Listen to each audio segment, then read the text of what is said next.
Hey guys, and welcome back to another YouTube video. In this video I'll be going through the Collingwood versus Geelong game, going through how it was really a weird fantasy game. I mean, no one really scored terribly well other than DAICOS and Atkins, and well, obviously it wasn't the DAICOS that we all wanted to score well because he was out injured.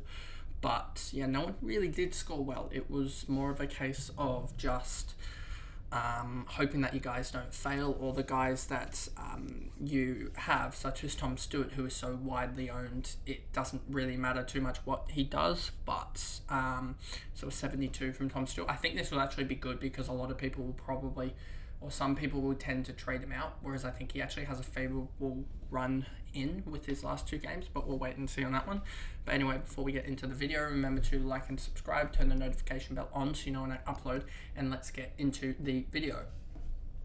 So as you can see here, I have it set up on DT Live, and we've got here Josh DAICOS. He was nuts after quarter time. I mean, 19, 43, 32, 30. He did 105 in the last three, and I think he ended up with 38 touches, 19 and 19. And if we look here, he had 6 touches in the first quarter, so that means 32 touches in the last three, including 2 handballs,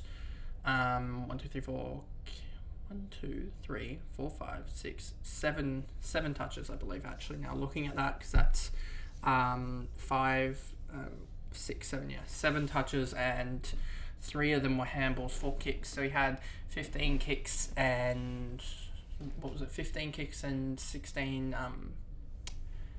kicks and 16 handballs or something like that after quarter time or something like that, which is still a really good output. 31 3/4 is ridiculous, and yeah, that's why he got to the 124, and I think he could become the main man at Collingwood now that they're without Nick DAICOS. But I think with 2 games to go, you'd rather just have a guaranteed number one guy like a Sarong, like not a Crouch, like a Libba, like a Bont, Merritt, Petrarca. Even still, I think his role is good enough to score fantasy wise, and then there's some other midfielders, but I think Josh DAICOS is just too inconsistent to grab at the moment.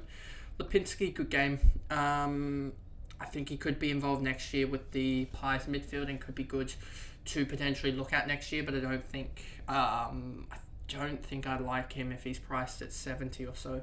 If we look at Lipinski now, here we go. He is priced at 71 already, so 72. Say he gets another 2 tons, that could easily jump up to, because that's 9 games of 71. That's around 640-ish points overall.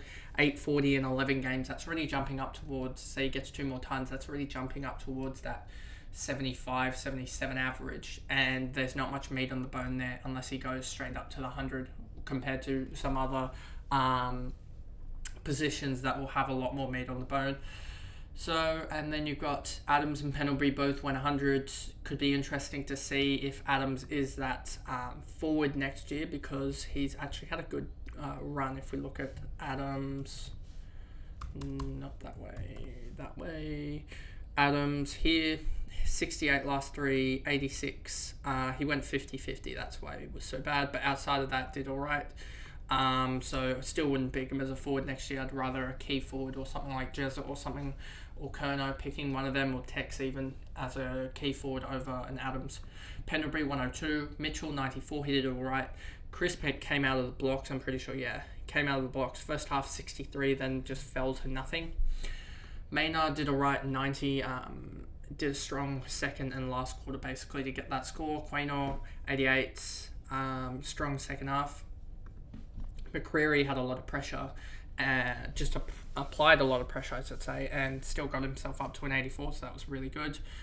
Myercheck 81. Actually, it was funny because we said he wasn't, well, at least I said he wasn't like doing absolutely anything. He'd obviously kicked the goal here in the first, but then in the second as well, when he had that, I think it was the Taylor Adams goal or whatever, when he just couldn't impact the game in any which way. And then about 10 minutes later or something like that, he kicks a goal and then kicks another one. It was just pretty, I guess, funny in the end that he started to actually impact the game a lot, and he ended up kicking 5 goals here. So yeah, he ended up majorly impacting the game. McStay 79 did alright. Just the second and third quarter he came alive. Darcy Cameron 75, happy to trade out of 75 because I think Jackson, even if he bottoms out Jackson against Bailey Williams, he should beat 75 easy. Hill 75, Elliott to go 72, potential injury there with a hamstring at the insertion point, which could be interesting if that is a hamstring injury. Also could be a glute injury, could be a lot of things. There was a lot of injuries. Markov 64, Noble 64 came back on after a knock of the knees, I believe, so watch that in case there's something there, but obviously it could be clear by the time this video goes out.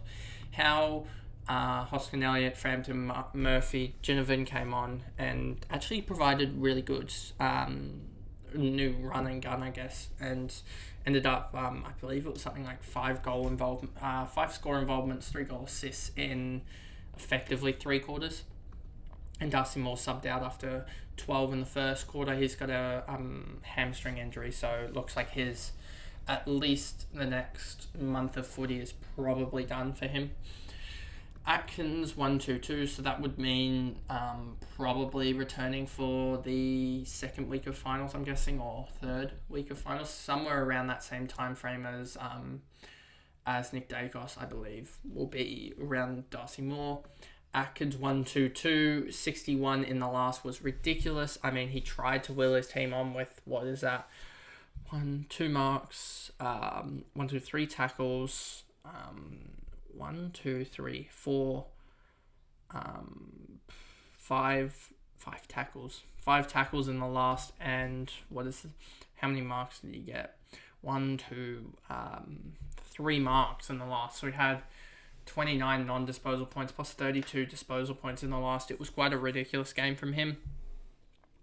Jesse Cameron got a couple of lucky goals from umpire errors, but he still converted and got himself up to a 112. It was quite funny, honestly, that the snap was the worst one, where he was on the AstroTurf rather than the actual, rather than the real grass. But then the out of bounds on the floor, I don't think it was a metre out, but I think it was a good 30-40 centimetres, but it was still out. But yeah, no, that was just a couple of bad calls, but obviously a good player needs to take advantage of those, and he did, and he kept Geelong in the game until Collingwood just overran them. Smith here, 37 in the last, and got himself up to a 105. He did well to do that, but I mean, it's not going to have much influence, and then you have to sort of think about what's him leaving going to do, and I think it does open up Bruin here. If Bruin doesn't have a 0 here and has just a 15 or something like that, that's a really good game. So I'm intrigued with Bruin about how he's going to go next year. If he's a forward, that could be really good. He's got an average of 70.6, so that could be good. I think he could easily go 90, and if he keeps that forward status, which I don't think he will, that will be even bigger, as I think he's played mostly wing. Ollie Henry, 85, Tui, Stanley, then we come down to Stewart. Stewart just sucked, to be honest, as simple as that.